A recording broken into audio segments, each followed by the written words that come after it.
Hi, this is Ray here, and this is the end of day 2. Kind of died once on the map, but I guess it's kind of acceptable. This is the end of day 2, and this is literally a T10 map. Build is going amazing actually. So this build is really tanky, so less than a day's worth of progress. It already has 2.6k life. Cap res. Chaos is 27, that's the only reason why I died just now, is because that explosion chaos thing, I couldn't see it, so I couldn't dodge in time. Damage is actually coming from Stomping Ground and the fact that I have a 6-ling. I'll get into that later, but basically I found a Greater Jeweler's Orb and I made this a 5-ling, and then I found a perfect right after, and I was like, oh well, I don't want to waste it on the Ancestral Totem, so I might as well just put it here. Yeah, so damage is predominantly getting scaled, as in the main damage source is actually Stomping Ground, which is getting scaled off the DT support, so Brutality, Close Combat, Heft, and then Concentrated. Rake is just a delivery mechanism for it. So you can use Rake normally, and it casts it twice. Or you can do animation cancelling, and then pretty much cast it every like half a second. This is why the build has amazing clear, and the damage is kind of decent. So Rake, Stomping Ground does about, well, your strength as fizz damage, I believe. Let me see. The shockwave is 100 to 150, so the damage range from this is 500 to 750, which is actually amazing. You don't actually have a really good weapon, so right now I'm using a weapon that just gives me strength and has least amount of dex possible, so I can actually use it. You can use a low level spear as well, but I've managed to find this one, so yeah. So when you do animation cancelling, this is the speed at which you move, and your damage is pretty much the Stomping Ground damage, which is really nice. So this is good for T10 maps. Haven't pushed past T10 yet, so I'll let you guys know once I get there. The patch 0.20 has been very helpful in getting decent gear. I've currently focused on strong boxes, but I might move to other stuff. I think Strongbox Expedition is like really good currency at the moment. Unfortunately, I don't really have any of the content trees unlocked, so it's just, I think I only have like 15 mapping tree points available, so it's just mostly spec for strong boxes. Yeah, so clear is okay mainly because using both Harrow Ash and Harrow Blood for some form of prolif. Harrow Ash is overkill damage, and then the AoE, and Harrow Blood is prolifing through Hemocrystals, Bursting Plate, and Venom to give it some poison chance. Yeah,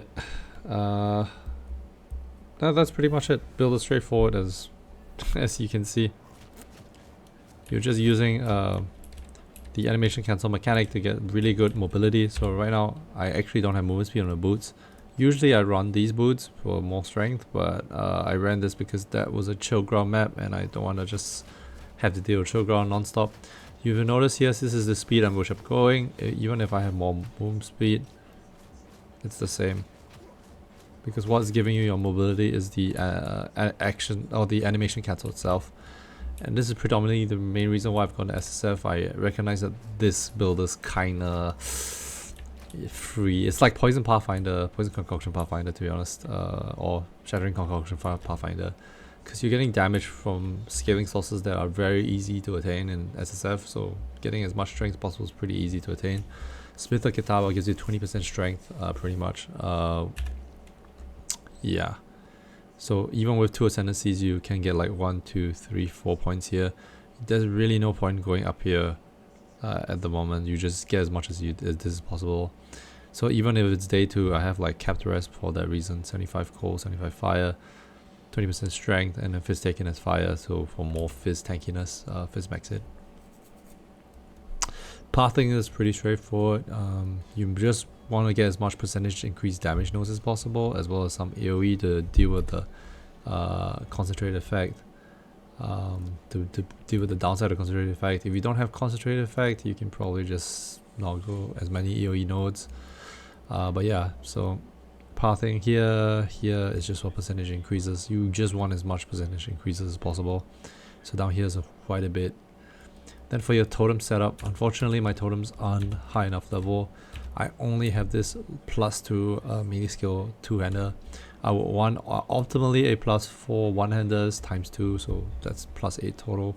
But so far I haven't really been able to find any maces that have that, let alone a two-hander that has that. So yeah, but the totem setup is mostly to break armor. So you have armor breaker, 400 rage and persistence, so you get some rage generation. You have armor break for them to take 27% increased physical damage taken, and then persistence just for more quality of life. So your other swap for totems is going to have these ones in green here. So if you look here, so these are the ones, the swap. This is the swap for the totem setup.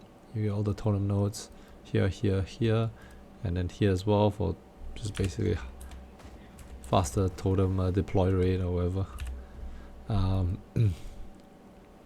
You also go for these, so armor break duration and increased effect of fully broken armor. Fully broken armor's increase is for the increased physical damage taken from hits, so it goes up by 30%, so 27%. You want as much stats as possible, so this area is very nice as well. It helps you deal with the int and dex requirements on your gear, because you're not always going to have like strength bases and such. Yeah, all in all, quite happy how this turned out. We'll probably keep farming with it, and then also pretty happy with how lucky I was in getting the perfect jewelers. My magic fine right now is 95%, and the reason why I can afford to do so is just because of how the damage is scaling. It's pretty much free, and that you have a lot of suffixes that are like not, you don't have to optimize for it because you get free res as well. So yeah, again, just run MF on as much pieces as you can. I got lucky with this one. I found this one I found this one with 41% rarity and just slammed the rest on. I think it was rarity and lightning res, and I just slammed the rest. Yeah.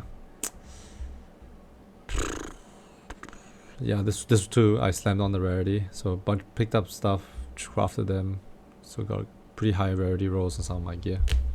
Alright, yeah. Oh yeah, you saw the swap, so yeah, Wanderlust for chill ground, temp chains maps. But yeah, pretty straightforward build. Rake, you want to prioritize stomping ground, brutality, and close combat. And then when you eventually have sockets, heft, and then concentrated effect. Disengage is just for mobility within. When you're in a pinch, you press this button. I don't actually use G-Charge, so I'm pretty sure you can remove this, but yeah. Totem setup. Resonating Shield is for animation cancel. Using this to cancel the animation of your rig. If you have a buckler instead, you can use a parry to animation cancel, which means you don't need a skill socket. But if you're using like a normal shield like this one that has ray shield instead, you have to use resonating to cancel. Auras are Herald Ash, Berserk, and Herald Blood. Yeah, that's pretty much it. Hope you guys enjoyed this video. See you guys. I'm out. Bye.